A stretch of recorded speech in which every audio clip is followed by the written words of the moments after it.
chapter is, what is the name of that chapter? We have just finished the laws of motion. So we are going to start the numericals of that chapter. And first numerical is on your computer screen. आज मैं बोल सकता हूँ कि computer screen पर है. तो first है 4.1, जिसका नेम है give the magnitude and direction of net force acting on.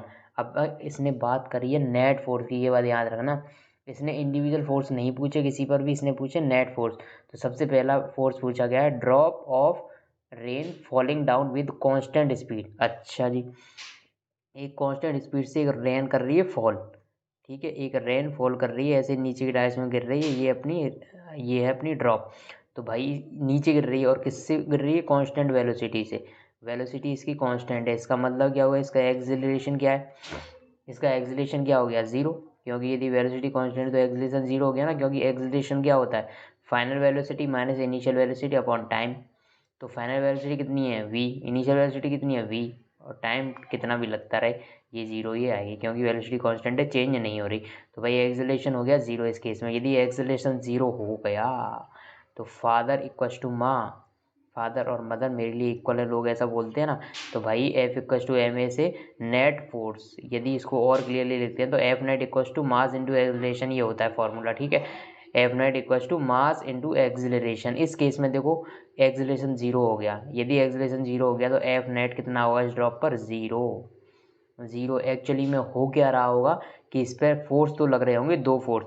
एक नीचे लग रहा होगा mg और ऊपर लग रहा होगा ड्रैग, एयर का ड्रैग. तो ड्रैग फोर्स में मान लेता हूँ FD है. तो हो ऐसा रहा होगा कि ये दोनों फोर्स लग रहे हैं इस पर दोनों फोर्सों ने एक दूसरे को कर लिया होगा बैलेंस. इसका मतलब दोनों नेट यदि मैं फोर्स निकालूंगा तो वो जीरो आ रहा होगा. जीरो का मतलब ऊपर लगने वाला force drag force equal to नीचे लगने वाला फोर्स ग्रेविटी का फोर्स.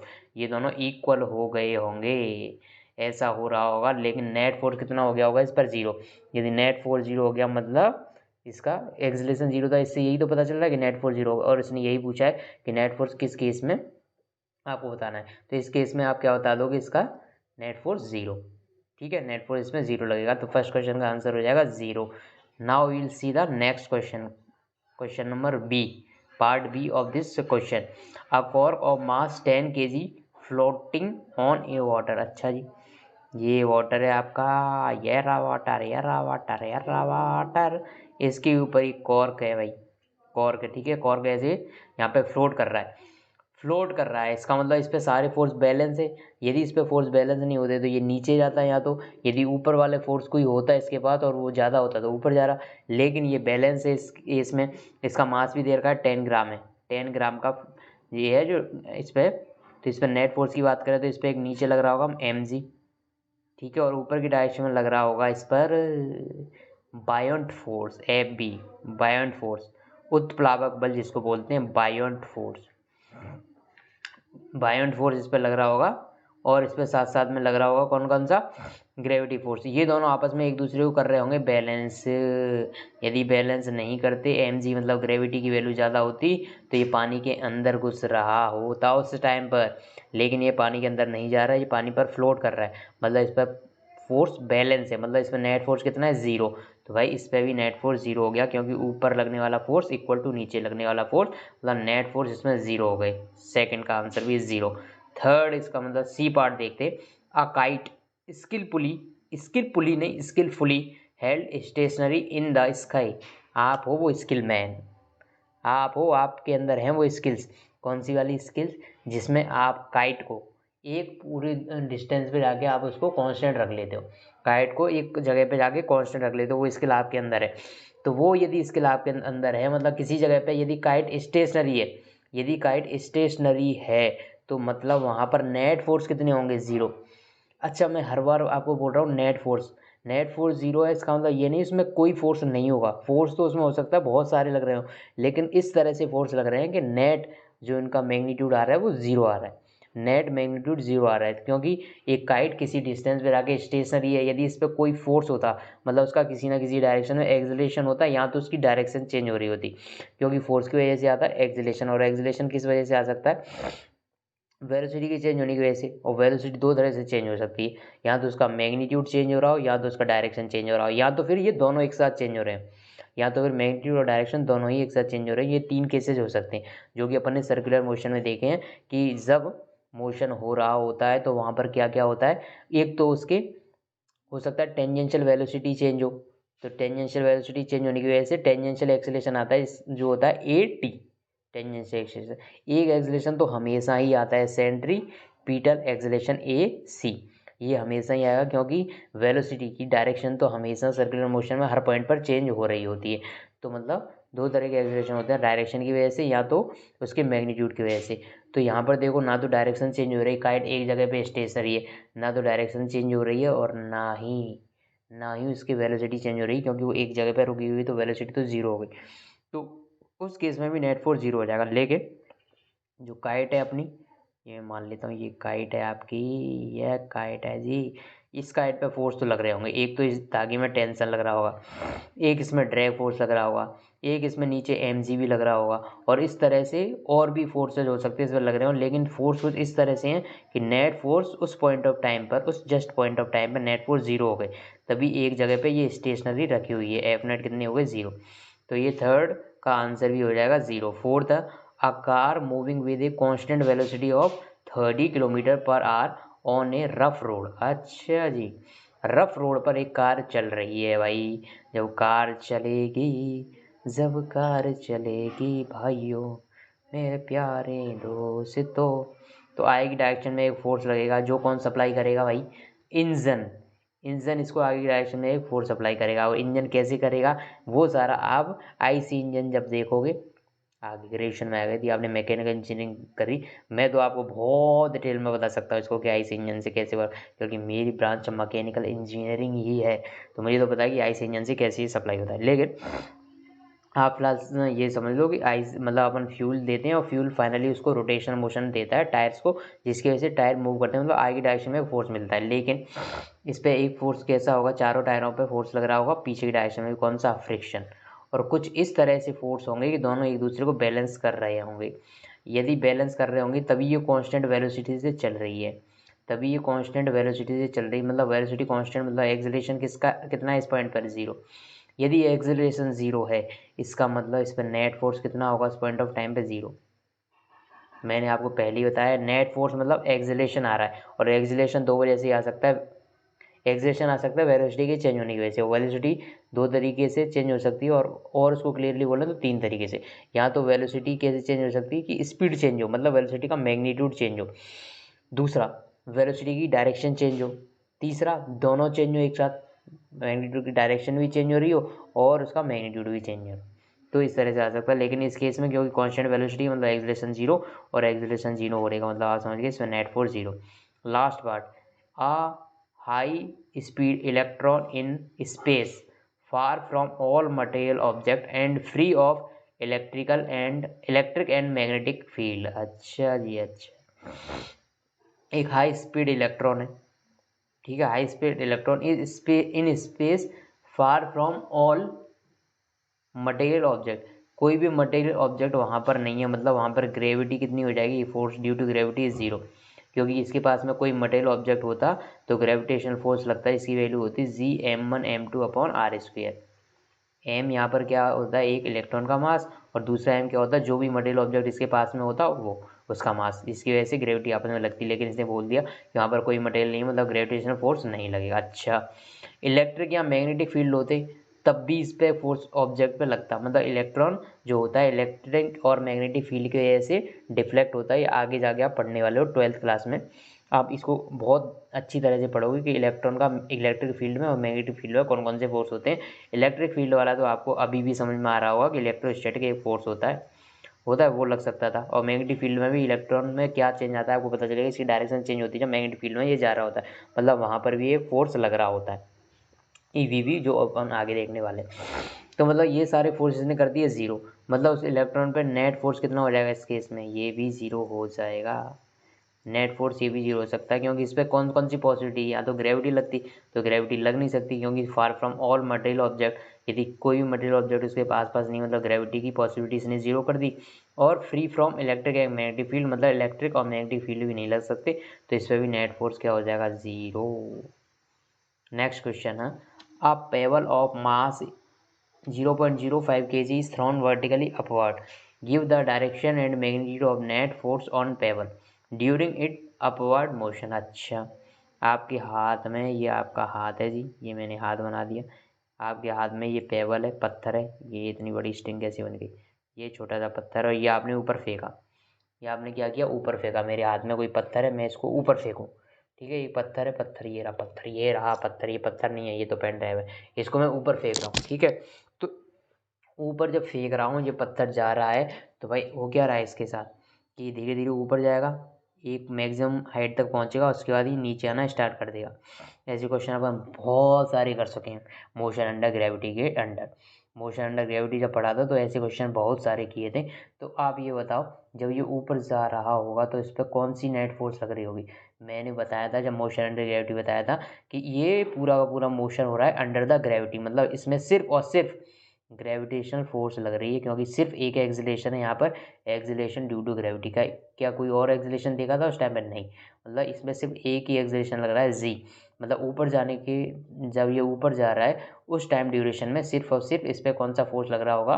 एक्सीलरेशन, मतलब कौन सा फोर्स लग रहा होगा? ग्रेविटेशनल फोर्स, एम जी, नीचे की साइड में। अच्छा, तो मतलब ऊपर जाते टाइम इस पर एम जी लगेगा ड्यूरिंग इट्स अपवर्ड मोशन। अच्छा, इस हाईएस्ट पॉइंट पे एक बार देख लेते हैं, हाईएस्ट पॉइंट पे क्या होगा? ये हाईएस्ट पॉइंट है इसका, ये हाईएस्ट पॉइंट पे भी एम जी लग रहा होगा, हाईएस्ट पॉइंट पे भी यही एम जी लग रहा होगा। तभी क्या हो रहा होगा?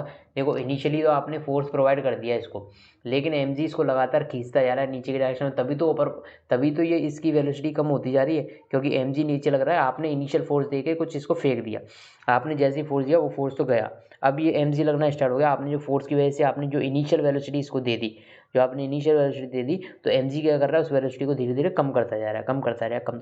तो हाईएस्ट पॉइंट पे भी आप पहुंच गए जहाँ पे वेलोसिटी जीरो, वहाँ पर भी नीचे की डायरेक्शन में लग रहा है एम जी। यदि एम जी नीचे नहीं लग रहा होता उस पॉइंट पर जिस पे वेलोसिटी जीरो है, उस पॉइंट पे एम जी नहीं होता, और नीचे कोई फोर्स नहीं होता, तो भाई वो ये वहीं जाके स्टेशनरी हो जाता ना। वो नीचे आता ही क्यों क्यों आ रहा है नीचे? क्योंकि इस पे एम जी कंटिन्यूसली लगता जा रहा है। जहाँ पे वेलोसिटी जीरो हो गई वहाँ पे भी एम जी लग रहा है, मतलब जहाँ पर ये रुक गया उस पॉइंट पर भी एम जी लग रहा है। अच्छा, ये नीचे आएगा तब भी इसमें नीचे की डायरेक्शन में कौन सा फोर्स लगता रहेगा? M g, m g, m g. तो इसके पूरे के पूरे टाइम टेबल के ड्यूरेशन में सिर्फ और सिर्फ एम जी फोर्स लगेगा। तो ये सारे पॉइंट पे इसमें एम जी फोर्स लगेगा, ठीक है? Do your answer change if the pebble was thrown at an angle of 45 degree with the horizontal?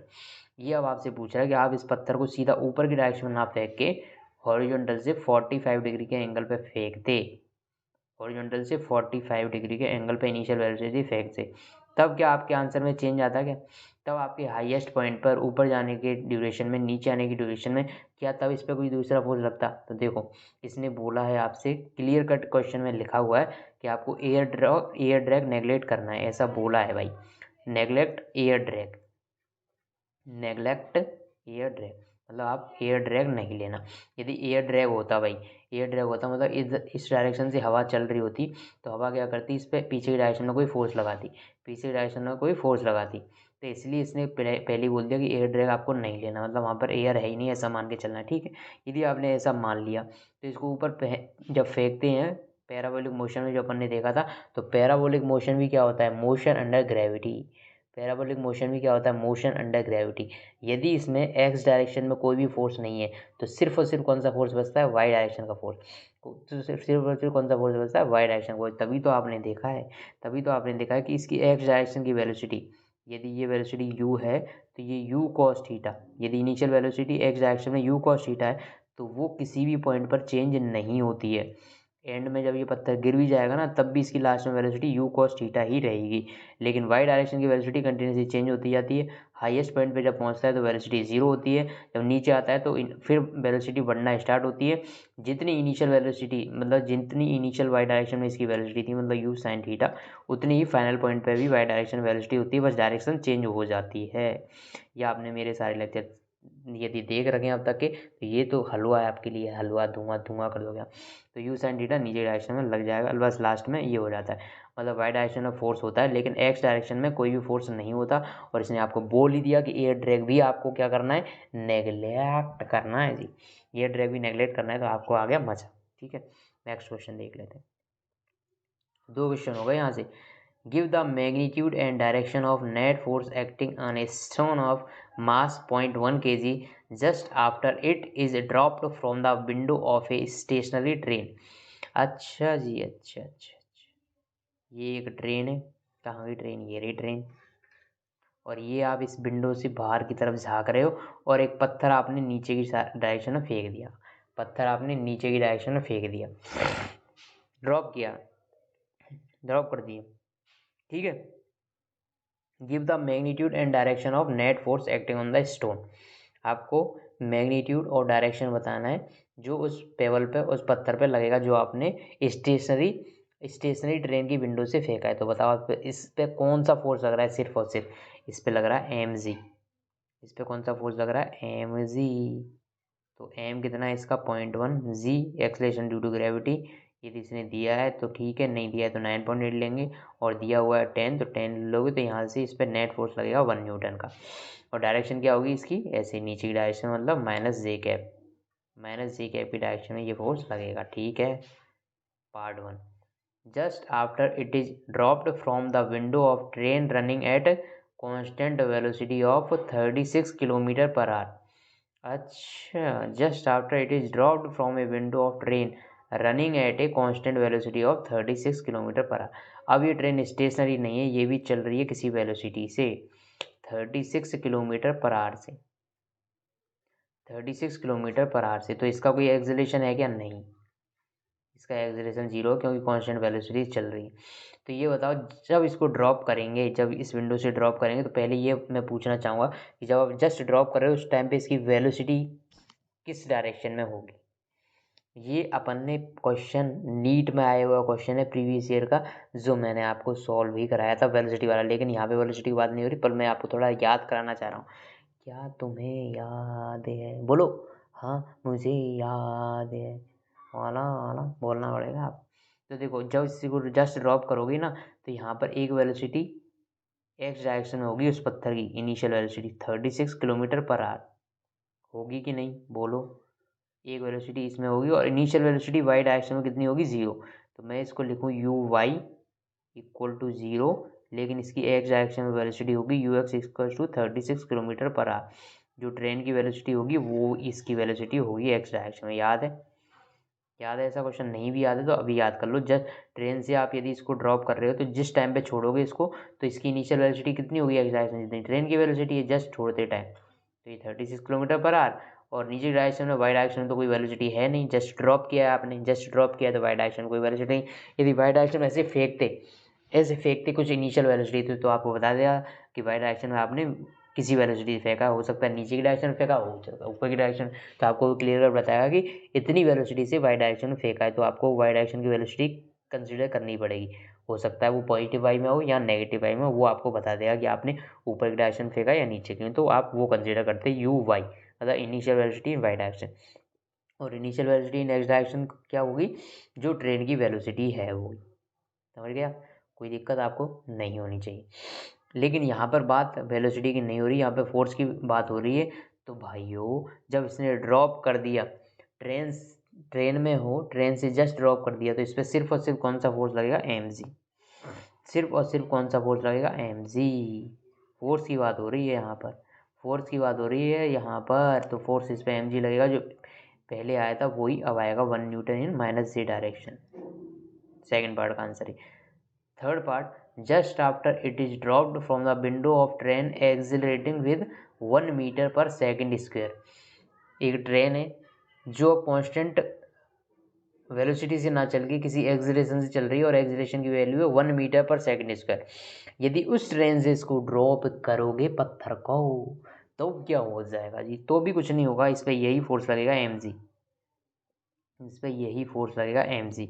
क्योंकि भाई जब आपने इसको यहाँ पत्थर को विंडो से छोड़ दिया, पत्थर को विंडो से छोड़ दिया, पत्थर को विंडो से छोड़ ही दिया, तो इस पर सिर्फ और सिर्फ ग्रेविटेशनल फोर्स लग रहा है अभी, सिर्फ और सिर्फ ग्रेविटेशनल फोर्स लग रहा है अभी। क्या इस बात को आप मानोगे या नहीं? सिर्फ और सिर्फ ग्रेविटेशनल फोर्स लग रहा है, आपने जस्ट इसको ड्रॉप कर दिया तब। वेलोसिटी मैंने आपको बताया एक्स वाई में हो सकती है, एक्स में वही वेलोसिटी होगी जो उस टाइम पर ट्रेन की वेलोसिटी होगी, और वाई डायरेक्शन में इसकी वेलोसिटी 0 होगी इनिशियल, ठीक है। लेकिन इसमें फोर्स की यदि बात करेंगे तो फोर्स चेंज नहीं होगा, क्योंकि जब आपने पत्थर का कांटेक्ट मतलब पत्थर ट्रेन से अलग जैसे हुआ तो इस पर सिर्फ और सिर्फ ग्रेविटेशनल फोर्स लगेगा।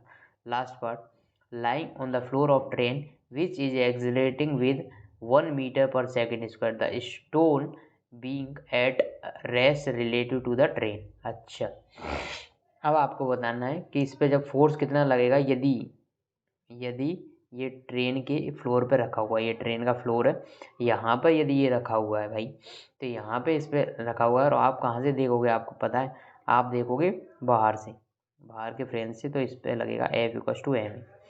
F equal to m a क्यों लगेगा, कि जिस डायरेक्शन में ट्रेन चल रही है उसी डायरेक्शन में एक्सेलरेशन होगा इसका, और इसका मास कितना है स्टोन का 0.1 इंटू इसका एक्सेलरेशन, तो 0.1 इंटू इसका एक्सेलरेशन कितना है ट्रेन का 1, तो यहाँ से वैल्यू आ जाएगी 0.1 न्यूटन। अच्छा, एक इंटरेस्टिंग बात है, यहाँ पर एक इंटरेस्टिंग बात आ जाएगी, वो बात ये है, बात ये, यदि आप ट्रेन के अंदर बैठ जाते हो भाइयों, यदि आप ट्रेन के अंदर बैठ जाते हो, तब आपको क्या ये पत्थर, तब क्या ये पत्थर आपको, तब क्या ये पत्थर आपको, तब क्या ये पत्थर आपको, तब क्या, अच्छा तब क्या ये पत्थर आपको चलता हुआ दिखेगा, नहीं, ये दिखेगा स्टेशनरी।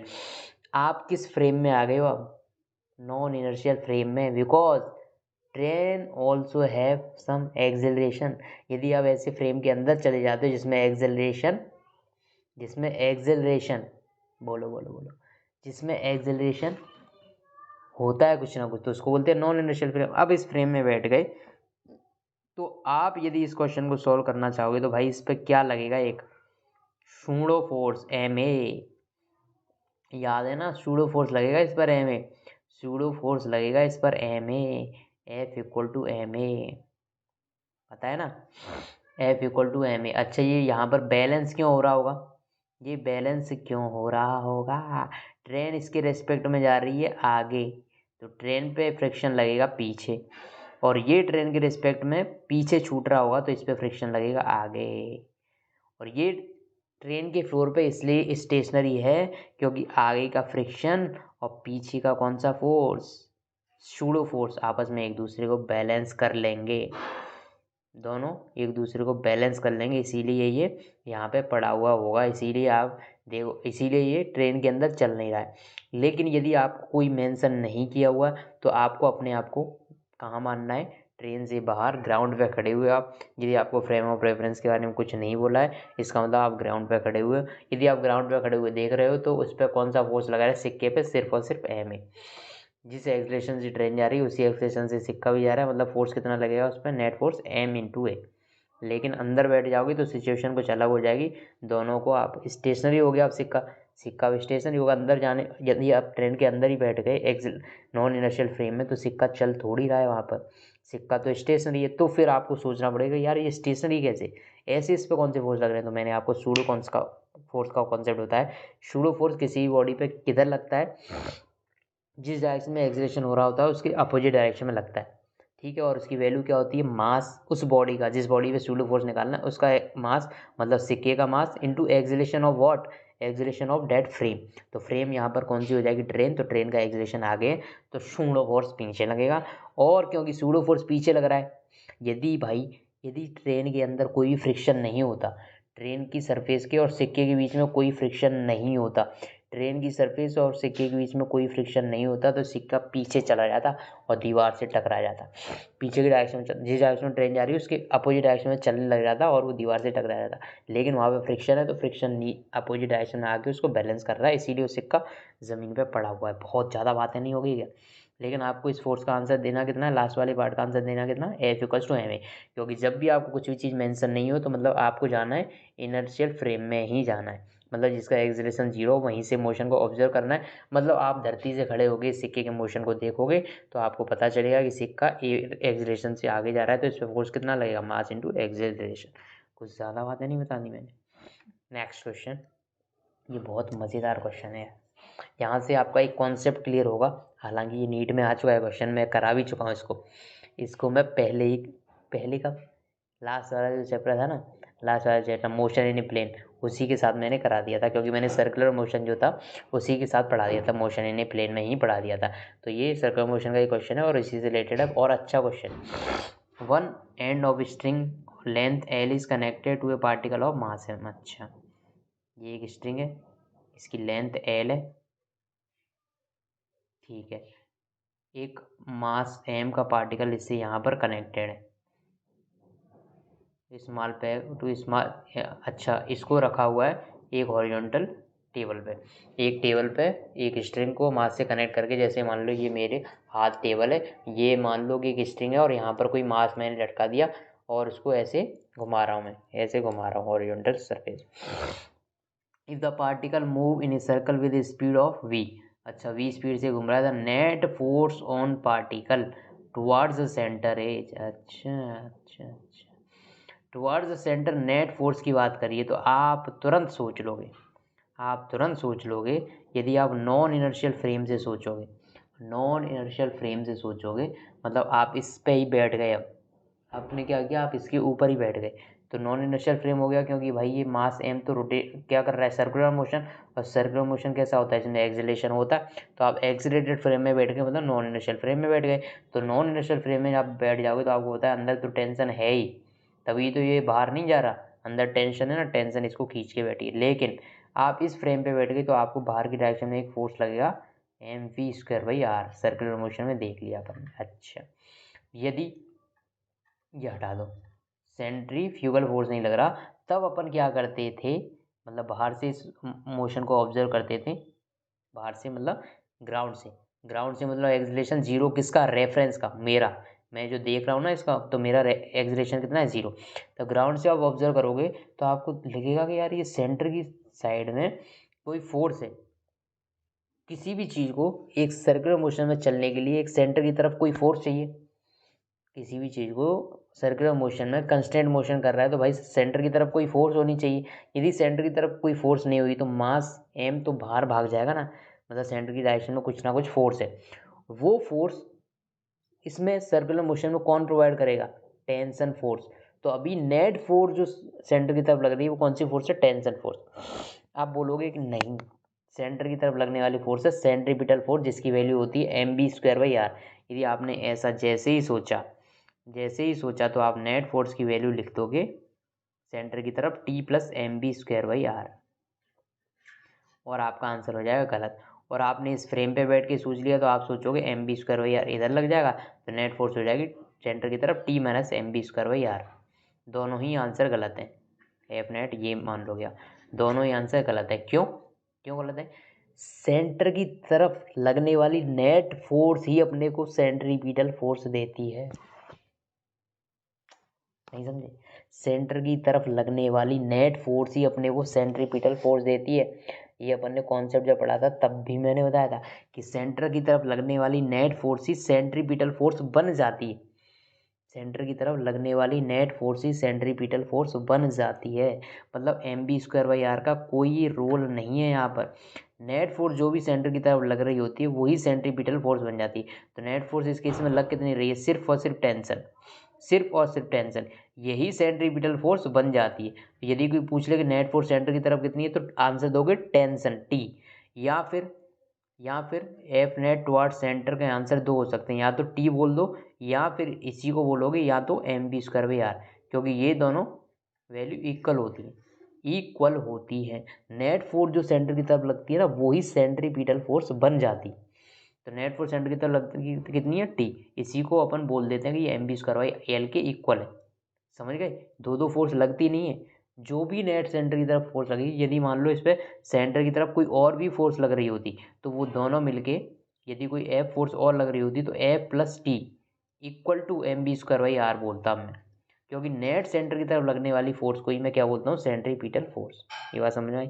तो अभी फिलहाल सिर्फ इस पर टेंशन लग रही थी, यदि कोई और फोर्स को बोल देता कि सेंटर की तरफ एक और फोर्स है 10 न्यूटन की, तो आपको क्या बोलते हो कि नेट सेंटर की तरफ लगने वाली फोर्स कितनी हो जाती है, 10+T, और ये किसके इक्वल होती, कि यही अपने को मिलके देती है mv²/r, या फिर इस केस में mv²/l। ये बात आपके पेजी में घुसी या नहीं? तो इसका आंसर होगा टी, मतलब option A. Next question, a constant regarding force of 15 Newton. अच्छा, कांस्टेंट रिटार्डिंग फोर्स है, एक constant retarding force. Retarding force किसको बोलते हैं, रिटार्डेशन किसको बोलते हैं, पहले ये समझो। दो चीज़ें होती है, एक होता है एक्सेलरेशन, एक होता है रिटार्डेशन। एक्सेलरेशन उसे बोलते हैं जो वेलोसिटी को इंक्रीज करता है। यदि वेलोसिटी आपकी कंटिन्यूसली इंक्रीज होती जा रही है तो इस केस को बोलते हैं एक्सेलरेशन। अच्छा जी, यदि आपकी वेलोसिटी कंटिन्यूसली डिक्रीज होती जाती है तो इसको आप दो नाम ले सकते हो इसके, या तो डी एक्सेलरेशन, एक्सेलरेशन कम होना, या फिर इसके एक टर्म होती है जिसको बोल देते हैं रिटार्डेशन। मतलब वेलोसिटी का कम होना टाइम के साथ बोला जाता है रिटार्डेशन। वेलोसिटी का कम होना मतलब नेगेटिव एक्सेलरेशन को बोलते हैं रिटार्डेशन। ऐसा बोल सकते हो क्या? नहीं। ऐसा बोल सकते हो क्या? नहीं। नेगेटिव पॉजिटिव से कोई रिलेशन नहीं है। मैं यही तो बात है यार, आपको ये सारी चीज़ें मैकेनिक्स में एक दूसरे से कनेक्टेड है, बस यही तो बात है। मैकेनिक्स में चीज़ें एक दूसरे से कनेक्टेड हैं। यदि आपने पुरानी चीज़ें नहीं पढ़ी तो आपको यहाँ पर, ठीक है, मैं इसको समझा दूंगा, कोई दिक्कत वाली बात नहीं, लेकिन मज़ा नहीं आए। और अपन किस लिए पढ़ रहे हैं, कहीं मज़ा भी आवे। तो यदि आपको मज़ा चाहिए तो आपको ये चीज़ें पता होनी चाहिए कि नेगेटिव एक्सेलरेशन को रिटार्डेशन नहीं बोलूँगा, तो फिर किसको बोलूँगा? मैं बताता हूँ आपको। यदि वेलोसिटी आपकी नेगेटिव डायरेक्शन में, ठीक है, नेगेटिव डायरेक्शन में आपकी वेलोसिटी है, यदि आपकी वेलोसिटी नेगेटिव डायरेक्शन में और नेगेटिव डायरेक्शन में बढ़ती जा रही है, पहले -6 थी फिर -8 हो गई, मतलब नेगेटिव डायरेक्शन में वेलोसिटी इंक्रीज हो गई। नेगेटिव डायरेक्शन में वेलोसिटी इंक्रीज हो गई तो इस पर एक्सेलरेशन लगेगा या रिटार्डेशन लगेगा? बिल्कुल एक्सेलरेशन लग रहा होगा, तभी तो इसकी वेलोसिटी बढ़ रही है। लेकिन एक्सेलरेशन भी नेगेटिव होगा भाई। इसी डायरेक्शन में यदि वेलोसिटी के डायरेक्शन में ही एक्सेलरेशन लगता है तो वेलोसिटी इंक्रीज होती। यदि वेलोसिटी के डायरेक्शन के अपोजिट एक्सेलरेशन लगता है तो वेलोसिटी डिक्रीज होती। इस केस में यदि एक्सेलरेशन पॉजिटिव डायरेक्शन में लग जाता, यदि इस केस में एक्सेलरेशन पॉजिटिव डायरेक्शन में लग जाता तो मैं इसको बोलता रिटार्डेशन, क्योंकि अब ये वेलोसिटी को डिक्रीज करेगा, क्योंकि अपनी वेलोसिटी इस डायरेक्शन में बढ़ रही है। लेकिन एक्सेलरेशन इधर लग जाता तो वेलोसिटी कम होने लग जाती। आप इस बात को समझे या नहीं यार, मुझे पता नहीं चल रहा, लेकिन कुल मिला बात है, ऐसा कोई भी एक्सेलरेशन जो वेलोसिटी को डिक्रीज करता है उसको बोलते हैं रिटार्डेशन। ठीक है, बात समझिए। A constant retardation force of 50 Newton is applied to a body of 20 kg moving initially with speed of 15 meter per second. How long does the body takes to stop? अच्छा, अच्छा जी, अच्छा, इतनी बड़ी बात पूछे भाई, इतनी हिम्मत हो गई इसकी, तो बता देंगे इसको। एक बॉडी है भाई मास m की, मैं मानता हूँ इस डायरेक्शन में चल रही है, इनिशियल वेलोसिटी इसकी है 50 मीटर पर सेकेंड। इस पर रिटार्डेशन फोर्स कितना लग रहा है?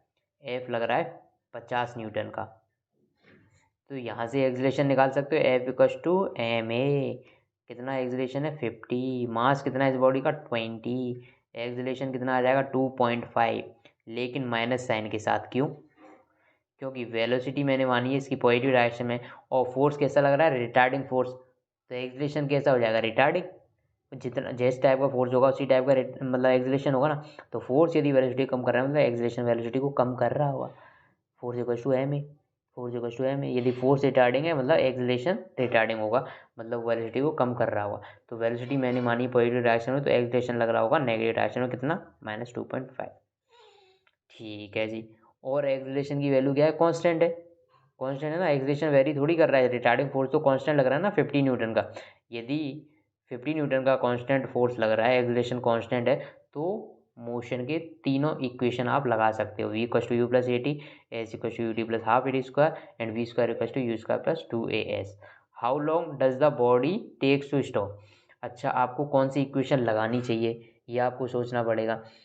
तो इसने पूछा हाउ लॉन्ग, तो हाउ लॉन्ग मतलब आपको निकालना है डिस्प्लेसमेंट, कितनी डिस्प्लेसमेंट तक ये चलेगी, उसके बाद में इसकी वेलोसिटी जीरो हो जाएगी।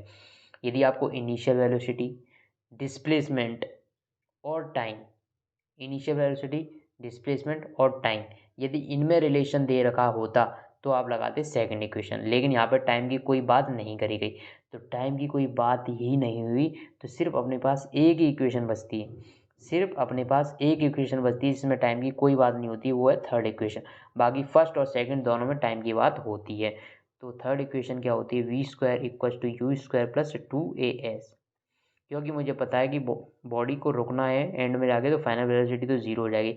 इनिशियल वेलोसिटी कितनी है इसकी 15 +2 इंटू इसका एक्सीलरेशन कितना है -2.5 इंटू एस निकालना है अपने को। तो यहाँ से एस की वैल्यू आ जाएगी 15 इंटू 15/2 इंटू 2.5, ये हो जाएगा 30, ये ठीक है 225 मीटर।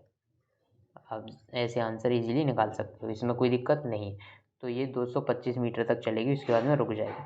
कैलकुलेशन देख लेना, कोई मिस्टेक तो नहीं हो गई, बाकी आंसर ऐसे ही निकलेगा। ठीक है, आंसर ऐसे ही निकलेगा 15 इंटू 15 डिवाइडेड बाई 2 इंटू 2.5।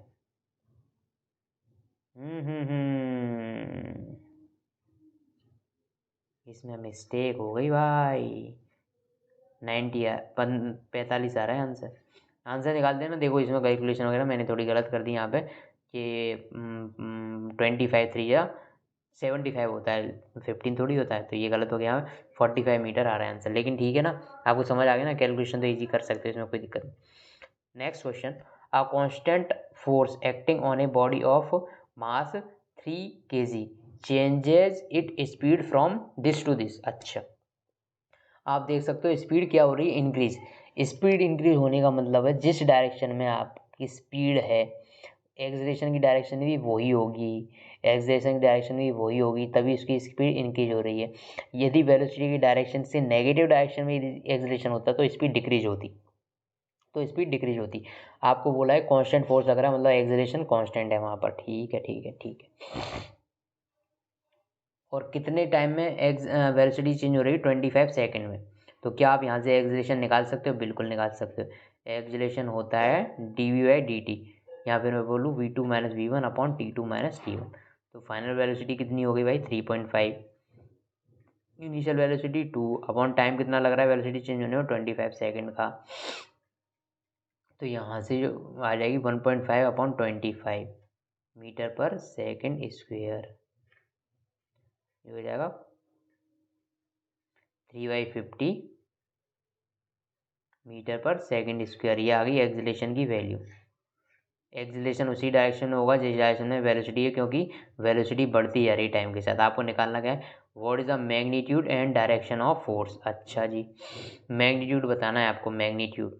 तो F = ma, पहले मैं निकाल लेता हूँ मैग्नीट्यूड। मास कितना है बॉडी का, बॉडी का मास है 3, एक्सेलरेशन आ गया 3/50। तो यहाँ से आपका 9/50 आंसर आ जाएगा न्यूटन, 9/50 न्यूटन आ गया। अब ये बोल रहा है आपसे फोर्स की डायरेक्शन क्या होगी। तो एक्सेलरेशन तो मैंने आपको बता दिया, एक्सेलरेशन उसी डायरेक्शन में होगा जिस डायरेक्शन में वेलोसिटी, क्योंकि इसकी वेलोसिटी इंक्रीज हो रही है। लेकिन इसने एक स्टेटमेंट और लिखा है, वो लिखा है direction of motion of the body remains unchanged. मतलब जो फोर्स होता है वो दो काम कर सकता है,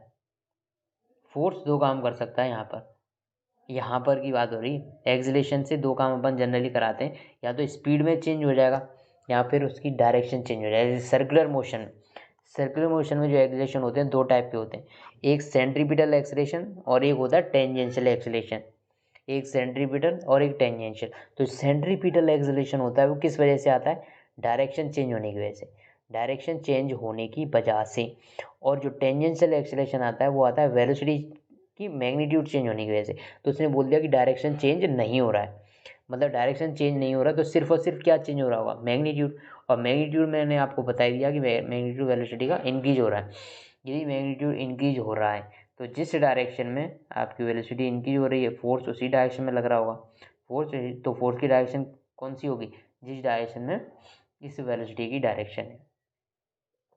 ठीक है, magnitude and direction of acceleration. अच्छा, इस पे दो परपेंडिकुलर फोर्स लग रहे हैं, एक लग रहा है इधर, एक लग रहा है इधर। 8 न्यूटन का इधर लग रहा है भाई, 6 न्यूटन का इधर लग रहा है। ठीक है, कोई दिक्कत नहीं।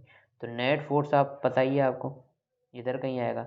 दोनों फोर्स के बीच में एंगल कितना है 90। तो यहाँ से यदि मैं मैग्नीट्यूड निकालना चाहूँ नेट फोर्स का, तो वो आएगा F1 square plus F2 square plus 2 F1 F2 cos of theta. क्योंकि दोनों के बीच में एंगल 90 है तो ये टर्म जीरो हो जाएगी, क्योंकि cos 90 की वैल्यू जीरो होती है। तो यहाँ से F1 स्क्वायर मतलब 6 का स्क्वायर प्लस 8 का स्क्वायर, ये हो जाएगा 64 इक्वल टू √100 मतलब 10 न्यूटन। तो F नेट तो आएगा 10 न्यूटन, F नेट आएगा 10 न्यूटन।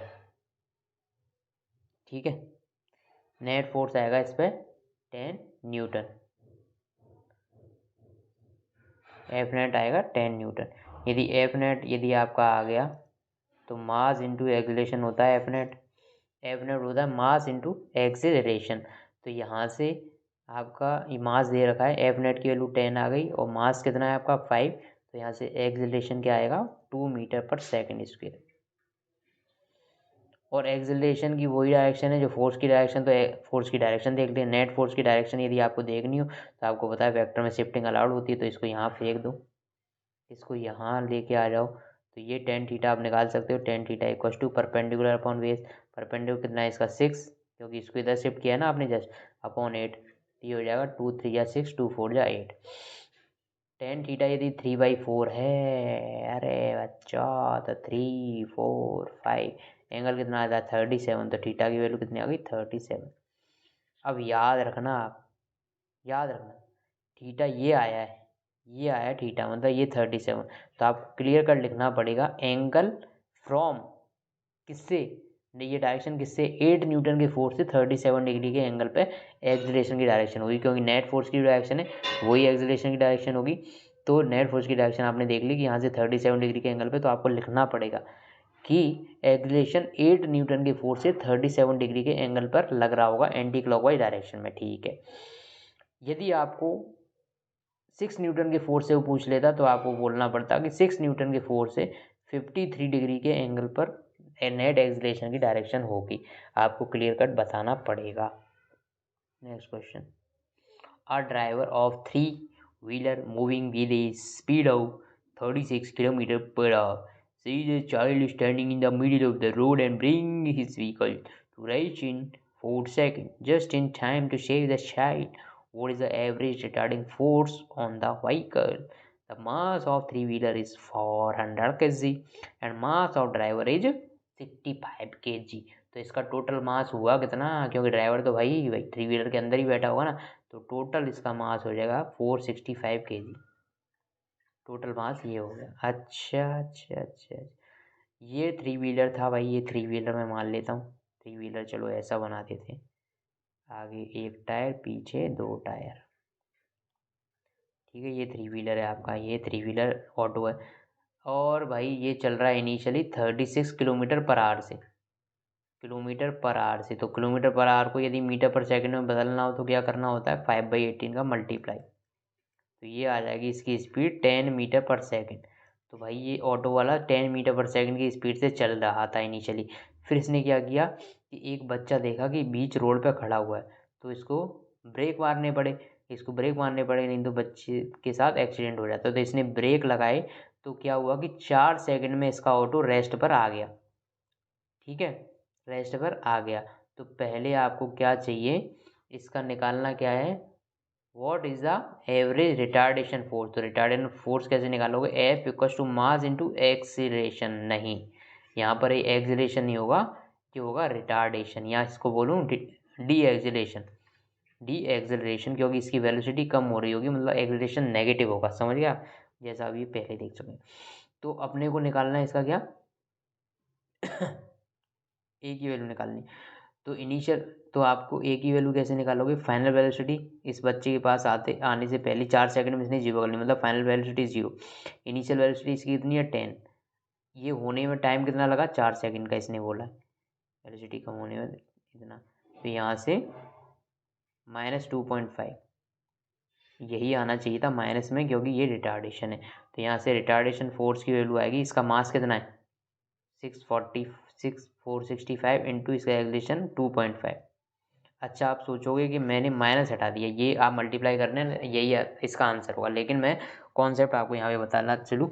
यहाँ पर क्या आपको यदि 4 ऑप्शन देता वो नीट में वो 4 ऑप्शन देता आपको, और फिर आपसे पूछता कि आपको एक तो ये आंसर होता उसमें, मतलब इसको मल्टीप्लाई करने के बाद ये होता, एक दूसरा ऑप्शन होता -465 इंटू 2.5। दोनों में से कौन सा क्लिक करते आप, बोल दो। मज़ेदार है कि नहीं क्वेश्चन। देखो कुछ भी चेंज नहीं, सिर्फ एक में माइनस लगा दे, एक में प्लस के साथ दे दिया। आप कौन सा ऑप्शन देते, कौन सा आंसर देते, तो आपको देना होता प्लस वाला आंसर। आप तो कहोगे कि नहीं मैं प्लस वाला क्यों दूंगा, मैं तो माइनस वाला दूंगा। मैं प्लस वाला नहीं दूंगा, मैं तो माइनस वाला आंसर दूंगा। तो आपका आंसर गलत हो जाएगा, क्योंकि इसने बोल दिया ना क्वेश्चन में कि मुझे रिटार्डेशन फोर्स बताओ, रिटार्डिंग फोर्स बताओ। यदि इसने लैंग्वेज में रिटार्डिंग लिख दिया तो मतलब माइनस उसमें इनबिल्ट है भाई। रिटार्डिंग यदि उसने बोल ही दिया तो मतलब आपको जो आंसर आएगा, जो वैल्यू आएगी वो पॉजिटिव बतानी पड़ेगी, क्योंकि रिटार्डिंग वर्ड लिखते ही ऑलरेडी इनबिल्ट हो गया, ऑलरेडी हो गया कि भाई वो नेगेटिव होगा फोर्स। लेकिन आपको फोर्स नेगेटिव यदि ऑप्शन दे रखा है, ऑप्शन नेगेटिव वाला क्लिक नहीं करना है। क्यों नहीं करना है कि रिटार्डिंग बोलते ही माइनस उसमें इनबिल्ट है। यदि वो सिर्फ ये बोल देता कि आप इसका एवरेज फोर्स बताओ, तब आपको माइनस लिखना पड़ता। यदि वो बोल देता कि एवरेज फोर्स बताओ इसमें कितना लगा हुआ, तब आपको माइनस साइन के साथ आंसर यदि दिया होता तो माइनस लिखते, क्योंकि आंसर में आपको माइनस साइन से ही पता चलेगा कि वो एक्सीलरेटिंग फोर्स था या रिटार्डिंग फोर्स था। लेकिन जब यहाँ पर तो क्लियर हो गया ना एकदम, यहाँ पर एकदम क्लियर हो गया, इसने क्लियर कट बोला रिटार्डिंग फोर्स, तो आपको आंसर में माइनस लगाने की ज़रूरत नहीं है। बहुत छोटी छोटी मगर मोटी बात है ये। नेक्स्ट क्वेश्चन है, a rocket with A lift of mass 20,000 kg is blasted upward with a initial acceleration of 5 metre पर second square. Calculate the initial thrust of the blast. अच्छा जी, इनिशियल थ्रस्ट बताना है। तो देखो ये रॉकेट है जी, ये रॉकेट है जी, ये रहा रॉकेट। ये कैसे चलता है, ये कैसे चलता है, ऐसे चलता है ऐसे, अरे ऐसे नहीं। क्या होता है इसमें, फ्यूल बर्न होता है। फ्यूल बर्न होने की वजह से पीछे गैसेज निकलती, पीछे गैसेज निकलती। गैस क्या करती है, इसको थ्रस्ट फोर्स प्रोवाइड कराती है, आगे चलने के लिए थ्रस्ट फोर्स देती, आगे चलने के लिए थ्रस्ट, क्योंकि गैसेज पीछे निकल रही हैं, गैसेज पीछे निकल रही हैं तो थ्रस्ट फोर्स लगेगा आगे। अच्छा, लिफ्ट ऑफ मास इसमें लिखा है। लिफ्ट ऑफ मास क्या होता है, total mass of rocket, total mass of rocket के जो भी बॉडी पार्ट्स हैं प्लस फ्यूल, रॉकेट के जो भी बॉडी पार्ट्स हैं प्लस फ्यूल, दोनों को मिला के जो मास होता है उसी को बोलते हैं क्या, उसी को बोलते हैं लिफ्ट ऑफ मास। मतलब टोटल मास जो वो लिफ्ट कर रहा है, लिफ्ट ऑफ मास को। थ्रस्ट फोर्स लगेगा आगे क्योंकि गैसेस पीछे निकल रही हैं, ठीक है। अच्छा, ये बात आपको समझ आई या नहीं आई, पहले तो ये बताओ आपको ये समझ आई या नहीं, आगे ना आपको बोलना इनिशियल एक्सेलरेशन ऑफ ये।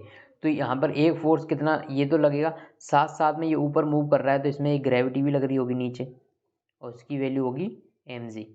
तो इसमें नेट फोर्स क्या होगी, ये ऊपर की डायरेक्शन में मूव कर रहा है ना, ऊपर की डायरेक्शन में जाता है ना रॉकेट, तो इसमें नेट फोर्स किस डायरेक्शन में होगा, नेट एक्सेलरेशन कितना, ऊपर की डायरेक्शन में होगा इसका। तो जिस डायरेक्शन में एक्सेलरेशन होता है उसी डायरेक्शन को अपन मान लेते हैं पॉजिटिव। तो यहाँ से एफ टी इक्वल्स टू ये आ गया, यहाँ से एफ टी इक्वल टू आ गया m g plus a. F T equal to mass कितना है इसका टोटल जो इसको लिफ्ट करना है 20,000 kg, प्लस जी, जी की वैल्यू 10, यदि नहीं दी हुई, यदि दी हुई होती तो 9.8 या 10 जो भी दी हुई होगी वो ले लोगे, और ए इसने दिया ही हुआ है इसका एक्सेलरेशन ये। तो 20,000 मल्टीप्लाई बाई 50, इतना न्यूटन का फोर्स इस पर लगेगा भाई, इतने न्यूटन का थ्रस्ट फोर्स इस पर लगेगा, इतना ज़्यादा फोर्स लगेगा इस पर भाई। तो इसका मास भी तो बहुत ज़्यादा है ना, इस मास को उठाने के लिए ज़्यादा फोर्स की जरूरत होगी, तो ये। अच्छा, एक चीज़ और, इसने बोला है कि थ्रस्ट फोर्स जस्ट आफ्टर, उसको जस्ट वहाँ से वो लिफ्ट हुआ है ना उस टाइम पर फोर्स बताना है, उस टाइम पर फोर्स बताना है। ये बड़ी चालाकी की बात है, बड़ी दिमाग लगाने की बात है। ये फोर्स थोड़ा, ये वाला क्वेश्चन थोड़ा कॉम्प्लिकेटेड बनाया जा सकता था, थोड़ा कॉम्प्लिकेटेड मैं बना सकता था। मैं आपसे बोलता, मैं आपसे ये बोलता कि आप इस रॉकेट को उड़ने के 10 सेकंड के बाद बताओ कि इसका फोर्स कितना लगेगा, थ्रस्ट फोर्स। क्योंकि भाई 2 सेकंड के बाद फ्यूल भी कुछ बर्न हो चुका होता, मतलब इसका मास उस टाइम पर कुछ चेंज हो चुका होता। अब ये 20,000 काम में नहीं ले सकते थे आप, ये जो लिफ्ट ऑफ मास है ना वो आप काम में नहीं ले सकते थे। अच्छा, यहाँ पे तो मेरा फोटो आ रहा होगा ना यार, तो मैं इसको इधर लिख दूँ, F T minus m g equal to m a. तो यहाँ से एफ टी की value m g plus a मैंने ऐसे निकाल दी, मास 20,000, जी की वैल्यू 10 और ए की वैल्यू 5 दी हुई है। ऐसे मैंने थ्रस्ट फोर्स निकाल दिया। मैं आपसे क्वेश्चन दूसरा पूछ रहा हूँ कि मैं यदि बोल देता कि इसको उड़ने के 10 सेकंड या 15 सेकंड के बाद आप बताओ कि भाई इस पे कितना थ्रस्ट फोर्स लग रहा होगा, तो ये थ्रस्ट फोर्स चेंज हो जाता। क्यों? क्यों? क्योंकि अब मास चेंज हो गया ना, इसका मास कम होता जाएगा क्योंकि फ्यूल बर्न होता जा रहा है, मतलब मास डिक्रीज होता जाएगा। तो उस पॉइंट पे मास कितना था मुझे नहीं पता। तो 10 सेकंड के बाद इसने चालाकी कर दी कि इसने लिफ्ट ऑफ मास भी दे दिया और बोल दिया कि 10 सेकंड के बाद इसका मास इतना है, इसका मास इतना है। तब आप ध्यान रखना अभी रॉकेट सिर्फ ऐसे ही उड़ रहा है, ऐसे इस वाले मोशन में नहीं आया, मतलब किसी भी प्लैनेट के किसी भी ऑर्बिटल में वो अभी चक्कर नहीं काट रहा। वहाँ पर अपन बात नहीं कर रहे, वहाँ पे हॉरिजॉन्टल फोर्स लगेंगे पीछे, एमए वगैरह वो सब बातें नहीं कर रहे। सिर्फ ये नॉर्मल बातें होती, बस ये थोड़ा सा ऊपर उठ गया है, 10 सेकंड तक ऊपर उठ गया और इसका मास कम हो चुका होगा वहाँ पर। तो इनिशियल मास भी दे देता लिफ्ट ऑफ मास, और 10 सेकंड के बाद का मास भी दे देता। तो आपको याद रखना पड़ेगा कि मास कम हो गया होगा, मतलब उस टाइम पर 10 सेकंड के बाद का जो मास दिया हुआ है वो आपको